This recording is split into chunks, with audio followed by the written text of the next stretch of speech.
미라클모닝 애청자 여러분 안녕하십니까? 여러분은 혹시 마음이 짓눌려진 적이 있습니까? 마음이 정말 짓눌려 올 때가 있습니다. 그것을 어떤 사람은 스트레스라고 부르기도 합니다. 그런데 성경 말씀 시편 61장으로 이야기한다면 짓눌려지는 감정입니다. 그렇게 짓눌릴 때 여러분은 어떻게 하십니까? 저는 그럴 때마다 시편을 읽습니다. 특별히 61편은 정말 저에게 큰 위로가 되어주는 말씀입니다. 이 시편 말씀을 고비 사막인 홍고로 엘스 모래 언덕 사막 앞에서 묵상했습니다. 내 마음이 짓눌릴 때 고비 사막의 모래 언덕이 아주 작다고 생각되었지만 200m밖에 안 된다는 그 모래 언덕을 올라갈 때는 정말 포기하고 싶은 마음이 들 정도로 힘들었습니다. 그렇게 마음이 인생 속에서 짓눌릴 때가 있습니다. 포기하고 싶을 때가 있습니다. 홍고로 엘스에서 모래 언덕을 오르고 난 다음날 아침 이 시편 61편을 묵상했는데 마음이 짓눌릴 때마다 시편 61편을 읽어야 되겠다라고 생각했습니다. 시편 61편을 읽으면 마음이 편안해집니다. 하나님의 치유를 경험하게 됩니다. 이 시편은 다윗의 시편이라고 되어 있습니다. 하나님 마음에 맞는 사람이라고 부를 정도의 다윗도 인생의 벼랑 끝에 서 있을 때가 있었습니다. 다윗은 도대체 어떤 상황에 처해 있었기에 이렇게 절박한 심정을 노래하고 있는 것입니까? 이 상황은 다윗이 왕이 된 후에 일어난 일을 말하고 있는 것입니다. 시편 61편 6절을 보면은 주께서 왕의 생명을 연장하사 그의 연수가 여러 세대에 이르게 하시리이다 라고 했습니다. 왕의 생명과 관계가 있는 이 절박한 상황 속에 몰려있는 것을 볼 수가 있습니다. 지금 상황은 그가 젊었을 때의 일을 말하는 것이 아닌 것 같습니다. 지금 처한 상황을 말합니다. 다윗이 지은 많은 시편을 보면 사울왕에게 쫓길 때 지은 시가 많습니다. 그런데 이 61편은 왕이 된 후에 지은 시편입니다. 이 말씀을 연구하는 학자들은 이렇게 말합니다. 다윗이 왕이 된 후 어느 날 아들인 압살롬이 반역을 일으켰는데 그것으로 인해서 그는 유대 광야로 쫓겨납니다. 생각해 보십시오. 그의 아들에게 배신을 당하고 이제 그는 왕위에서 쫓겨나 있습니다. 그는 지금 벼랑 끝에 서 있습니다. 여기에서 내 인생은 끝나는 것인가? 아들에게 배신을 당하고 이제 그는 죽을지도 모른다는 생각이 들었을 것입니다. 왕의 생명이 어찌 될지 모르는 상황 속에 있습니다. 그래서 그는 마음이 짓눌려 있는 것입니다. 사람들은 마음이 짓눌려 있는 상황만 봅니다. 그러나 다윗은 그런 상황일지라도 하나님은 나에게 어떤 분이신가를 생각했습니다. 마음이 짓눌려 있을 때 하나님은 나에게 어떤 분이신가? 그리고 승리의 노래를 부르게 된 것입니다. 저와 여러분은 어떻습니까? 내 마음이 짓눌릴 때에 하나님은 나에게 어떤 분이십니까? 먼저 첫째로 나의 부르짖음을 들으시는 분이십니다. 시편 61편 1절 2절에 보면 오 하나님이여 내 부르짖음을 들으시고 내 기도에 주의를 기울이소서. 그는 마음이 짓눌릴 때 주님 앞에 부르짖는 기도를 합니다. 우리가 부르짖을 때는 언제입니까? 위급한 상황에 처할 때입니다. 2절을 계속 보시면 내 마음이 짓눌릴 때에 내가 땅끝에서부터 주께 부르짖으리니 나보다 높은 반석으로 나를 인도하소서라고 했습니다. 여기 짓누르다, 짓눌릴 때 짓누르다 이 말은 위로부터 무거운 것이 떨어져 내리 누르는 모습을 말합니다. 엄청난 스트레스죠. 그것이 나를 짓누르고 있습니다. 더 이상 일어날 수 없는 지경까지 갔습니다. 기력은 다 없어졌습니다. 벼랑 끝에 서 있는 것 같습니다. 그래서 시편 기자는 말하기를 내가 땅 끝에서부터 주께 부르짖는다고 했습니다. 그의 정황과 상황이 코너에 몰려 있습니다. 그래서 벼랑 끝에 서 있습니다. 오늘 말씀에는 땅 끝에 서 있다고 말씀합니다. 땅 끝에서부터 주님께 부르짖습니다. 그의 간절함을 나타내고 있는 것입니다. 얼마나 이 절박한 상황을 말씀해 주고 있는 것입니까? 이제 더 이상 나아갈 길이 없습니다. 더 이상 희망이 없어 보입니다. 짓눌려 있습니다.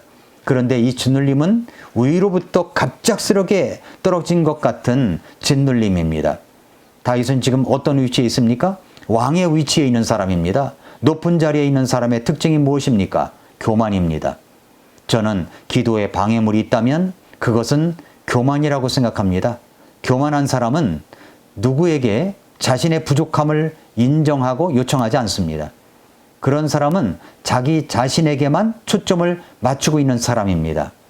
다윗은 아직도 주의 도우심을 필요로 하고 있습니다. 지금이야말로 주님의 도우심을 꼭 필요로 하고 있는 상황인 것입니다. 그래서 주님께 부르짖습니다. 주께 부르짖으리니. 부르짖는다는 표현으로 나타내고 있습니다. 그리고 이렇게 말씀드립니다. 나보다 높은 반석으로 나를 인도하소서. 하나님은 교만한 사람은 대적하시고 겸손한 사람들에게만 은혜를 주시는 분이십니다. 다윗은 왕이지만 가장 낮은 자리에 있다는 것을 알았습니다.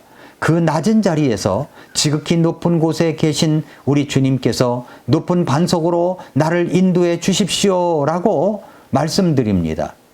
우리는 언제 높은 곳에 계신 주님을 생각합니까? 그 주님께 도움을 언제 요청합니까? 내가 절망 가운데 있을 때입니다. 고통 가운데 있을 때입니다. 다윗은 정말 곤고한 자리에 있습니다. 이 절망의 자리에서 비로소 무릎을 꿇는 것입니다. 기도할 기력조차 없을 때 내가 할 수 있는 것은 무엇입니까? 신음하며 부르짖는 것입니다. 내가 할 수 있는 것은 부르짖는 것뿐입니다. 나보다 높은 반석으로 나를 인도하소서. 나보다 높은 반석으로 나를 인도하소서. 우리의 인생의 골짜기에서 광야, 사막에서, 고비에서 경험하는 고통과 역경은 우리의 시선을 하나님께로 향하게 하는 은총의 기회일 수 있다는 것을 알아야 합니다. 내가 무릎을 꿇지 않으니까 무릎을 꿇으라는 사인입니다. 내 힘으로 살아갈 수 없으니까 주님의 도우심을 받아들여 살아가라고 하시는 것입니다. 다윗은 겸손하게 하나님 앞에 무릎을 꿇고 부르짖고 하나님의 인도하심을 구하고 있습니다. 여러분이 힘들 때, 마음이 짓눌릴 때 하나님께 부르짖으시기 바랍니다. 하나님은 나의 부르짖음을 들으시는 분이십니다. 예레미야 33장 3절 말씀은 이렇게 말씀하고 있습니다. 나를 부르라. 그리하면 내가 네게 응답하고 네가 알지 못하는 크고 능력 있는 일을 네게 보이리라. 저는 예레미야 33장 3절 말씀을 333 기도라고 부릅니다. 나를 부르라. 응답해 주시겠다고 합니다. 우리가 알지 못하는 크고 능력 있는 일들을 보이시겠다고 약속하셨습니다. 예수님께서도 부르짖는 기도를 하셨었습니다. 히브리서 5장 7절에서 그분께서는 친히 육체로 고하던 때에 자기를 사망으로부터 능히 구원하실 분에게 강렬한 부르짖음과 눈물로 기도와 간구를 드리셨고 또 친히 두려워하셨으므로 하나님께서 들으셨느니라 라고 했습니다. 갈라디아서 4장 6절에서도 너희가 아들이므로 하나님께서 자신의 아들의 영을 너희 마음속에 보내사 아바 아버지 하고 부르짖게 하셨느니라 라고 말씀했습니다. 예수님도 그렇게 부르짖었습니다. 요나는 하나님의 말씀에 순종하지 못하고 자기 멋대로 살아가다가 주님께서 그를 징계하셨던 적이 있죠. 요나는 큰 물고기 속에 들어가게 되었고 거기서 하나님 앞에 회개를 하기 시작합니다. 요나서 2장 2절에 보면은 이르되 내가 내 고난으로 인하여 주께 부르짖었더니 그분께서 내 말을 들으셨고 내가 지옥의 뱃속에서 부르짖었더니 주께서 내 목소리를 들으셨나이다 라고 말씀을 했습니다. 사랑하는 성도 여러분, 애청자 여러분, 가슴이 아픈 것은 다 소리를 낸다고 했습니다. 마음이 짓눌릴 때에 우리가 해야 할 것은 하나님께 부르짖는 것입니다. 부르짖으십시오. 예수님께서도 육체로 거하시던 때에 예수님을 사망으로부터 능히 구원하실 분에게 강렬한 부르짖음과 눈물로 기도와 간구를 올리셨습니다. 주님께서는 나의 강렬한 부르짖음과 눈물의 기도와 간구를 주님 앞에 드릴 때에 내 목소리를 들으십니다. 마음이 짓눌려 있을 때에 하나님께 부르짖으십시오. 오늘도 미라클 모닝입니다.